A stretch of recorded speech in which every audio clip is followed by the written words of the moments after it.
So you started out on the Biden campaign as an idealist. Yeah. What was the final straw in saying, I can't stay here anymore? Tariq Habash, a political appointee within the Department of Education, has announced his resignation. He announced on Wednesday that he will be stepping down from his position in the Education Department due to President Joe Biden's handling of the war in Gaza. He is, in fact, Palestinian American. Obviously, he is having moral issues with serving in an administration that seems to be completely fine with the ethnic cleansing of Palestinians in the Gaza Strip. And so he has made his decision. And we're gonna get to more of what he has to say in this interview with Joy-Ann Reid later in the segment. But for now, I think it's important to also focus on the fallout in Biden's campaign, because 17 of his current campaign staffers have penned an open letter urging him to change course. So let's get to those details. In a letter, 17 current Biden campaign staffers called directly on the president to push for a permanent ceasefire in the months-long conflict. It is a war in the Gaza Strip where the intentions of the Israeli government has been made very clear. They are ethnically cleansing Palestinians. The staffers also urged the president to end unconditional military aid to Israel and advocated for a de-escalation in the region, including the release of hostages. I would venture to say that is a reasonable position to have. It is not one-sided. It's on one hand, very understanding of Israel's need to defend itself, while also calling on a ceasefire, considering the insane numbers of Palestinian civilians that have already perished, already died as a result of Israel's aerial bombardment of that region. The numbers are likely higher, but currently the official numbers that are being reported are 23,000. And I say the numbers are likely higher because of the fact that reporting of civilian deaths has slowed down as this war has gone on. But also that number that I just gave you, the 23,000, does not include the Palestinians who are trapped under the rubble, who have been trapped under the rubble, and Palestinians are unable to save their loved ones because they don't have the fuel necessary to operate the heavy machinery that can help to dig them out of that rubble. Now, I want to give you a few excerpts from this letter written by the campaign staffers, which of course was an anonymous letter. We know that 17 people are behind it, but they fear retaliation, so they didn't pen their names in this letter. But nonetheless, they write the following. As your staff, we believe it is both a moral and electoral imperative for you to publicly call for a cessation of violence, the staffers wrote in the letter, which was anonymously signed and posted on Medium.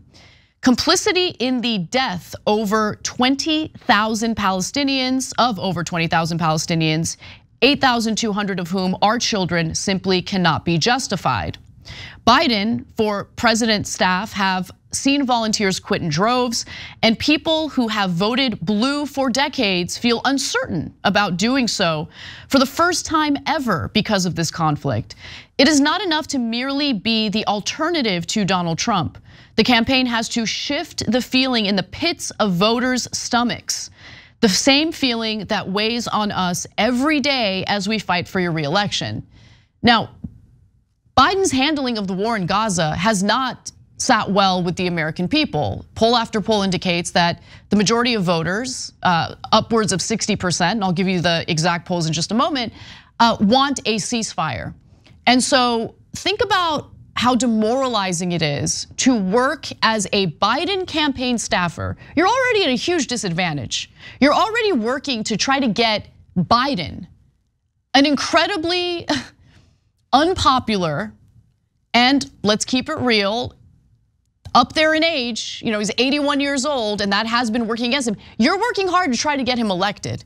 And then on top of that, you have the added layer of public opinion in America, where the majority of voters want a ceasefire in Gaza, and Biden continues to send weaponry to Israel, refuses to call for a ceasefire. Remember, Biden also bypassed Congress in order to send hundreds of millions of dollars in weapons to Israel. So American voters see that, and if you're a campaign staffer, you feel like you're, standing underneath a waterfall with a tiny bucket, trying to, drive this situation in a better direction, and it's just not happening. And so even though they are saying this openly, and of course, I'm sure the Biden campaign isn't happy about the fact that this open letter has been penned by staffers, I do think that this comes from a place of actually giving a damn about getting Biden reelected. It comes from a good place, but I somehow think that the Biden administration and the Biden campaign overall is not really going to listen to the advice that's given here. But nonetheless, they say that they fear that the president's stance could affect his standing with voters. And to be clear, that has already happened with young voters, Black and Hispanic voters, and also with Arab American voters. And keep in mind, in swing states like Michigan, where you have a sizable population of Arab American voters, you're gonna need them to be on your side if you're gonna win that state. Biden's handling of this conflict has clearly frustrated many voters that he needs to win his reelection. According to a CBS News YouGov poll from December, 61% of Americans disapprove of his approach. And that doesn't even include the information that we learned from the New York Times Siena College poll, which finds that nearly 3/4 of 18 to 29-year-olds disapprove of the way Biden is handling the conflict in Gaza. And among registered voters, they say they would vote for Trump by 49% to 43%. In July, those young voters backed Biden by 10 percentage points. So things are looking pretty grim for Biden. And again, it must be incredibly demoralizing to be a Biden campaign staffer and try to turn this ship around. Now, there's been division within the Biden campaign and the administration for that matter. This isn't the first time that we're sharing a story involving people closely tied to Biden, basically calling him out and begging him to handle this war differently. For instance, in November, 500 political appointees and staff members from 40 government agencies also anonymously signed a letter calling for him to change course. Another letter included the names of over 500 alumni of Biden's 2020 presidential campaign.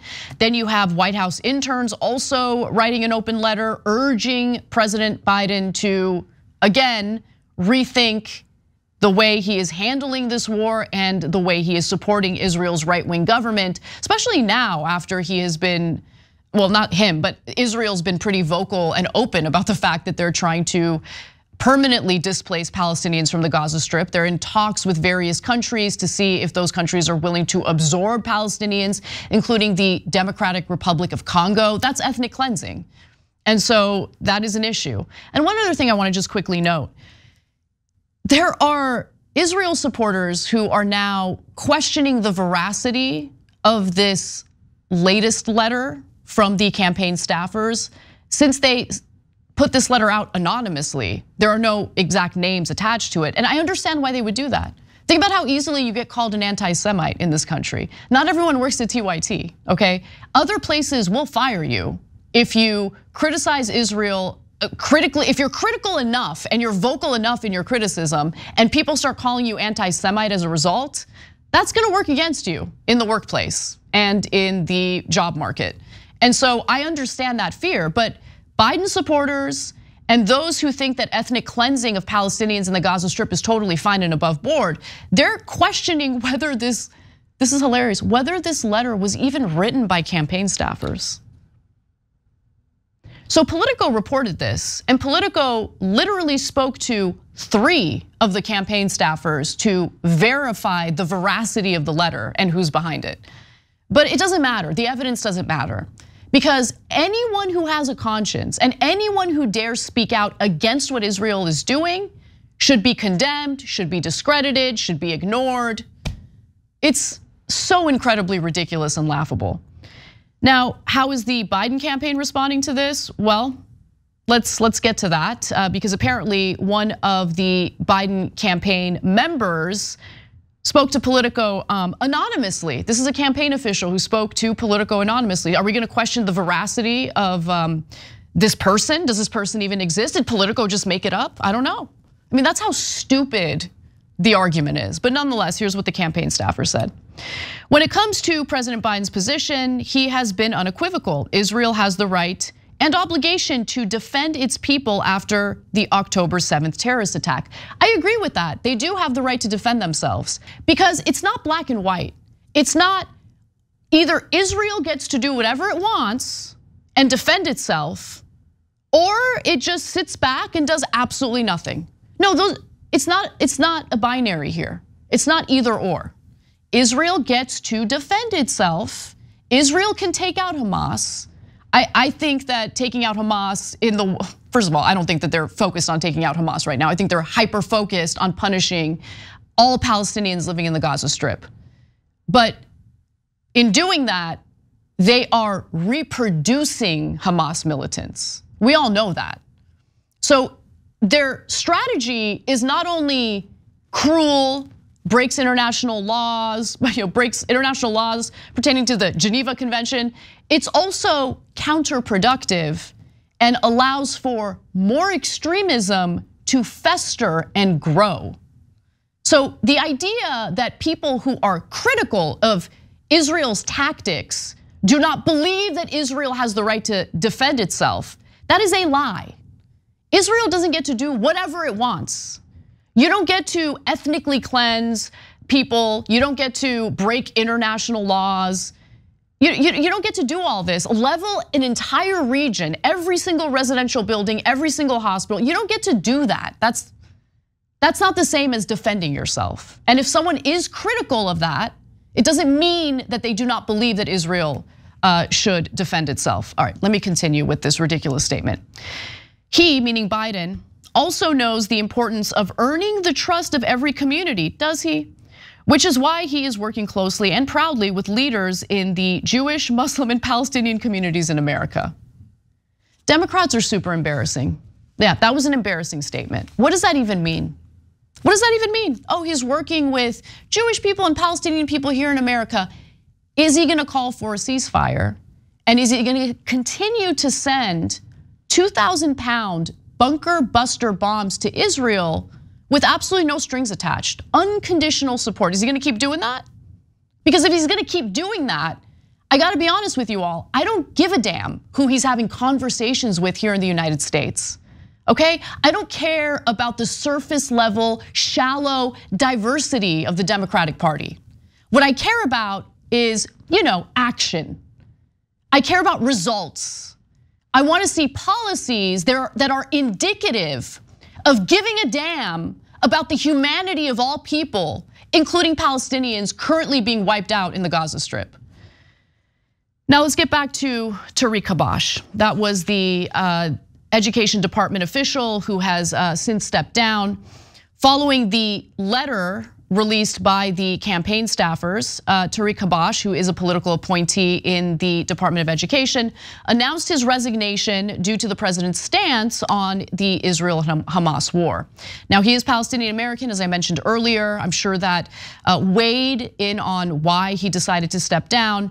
And here he is speaking to Joy-Ann Reid on MSNBC to explain his reasons for why he's doing this.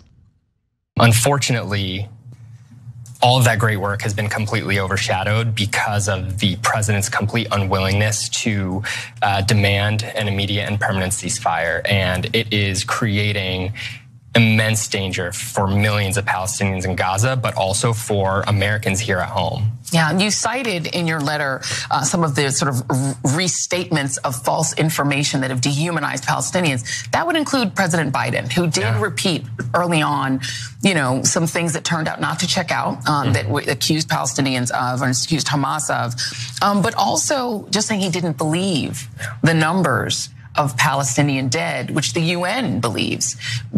How did that feel just as a Palestinian American to hear the president say, I don't believe it?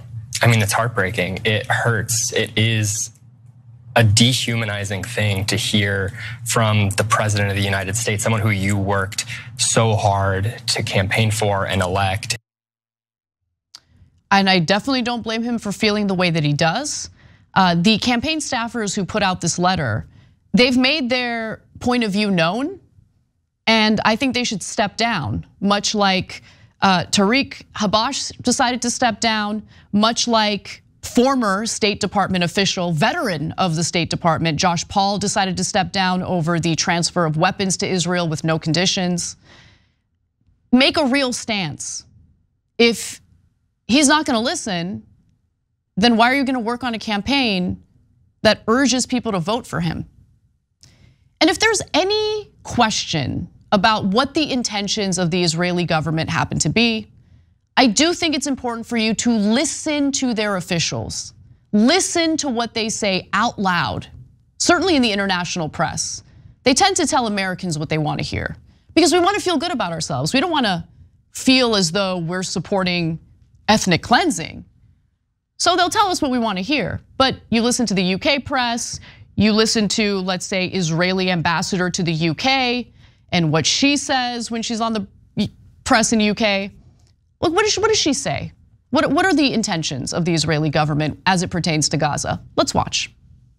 And one of the things we exposed to the world after getting into the areas in Gaza that we try to find all those tunnels and the underground metro city that Hamas has built, thanks to this great support of Iran, Qatar, the international community generosity, everything turned to be this horrible terror city.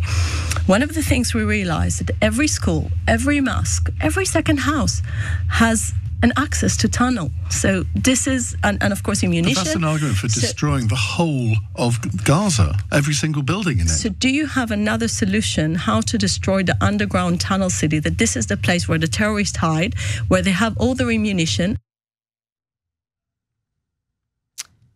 She just said it out loud. That woman is vile. You should watch her interviews. She says a lot of things out loud that are incredibly vile, incredibly cruel. So, we gotta drop 2,000-pound bunker buster bombs on every building in Gaza. We gotta level Gaza because of the tunnels.